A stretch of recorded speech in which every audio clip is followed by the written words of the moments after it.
আচ্ছা শিফু, বলো তো সাগর আর সাগর আর সমুদ্রের মধ্যে পার্থক্য কি? কি জানি না তো।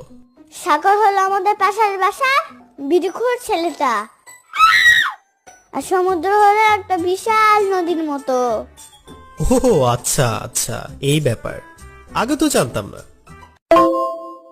আচ্ছা বলো তো সমুদ্রের পানি আচ্ছা বলো তো সমুদ্রের পানি নীল হয় কেন?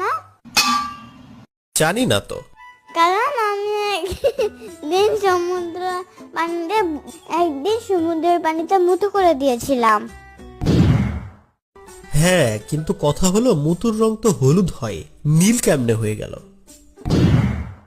আমার আমার কি তোমার মতো জন্ডিস নাকি?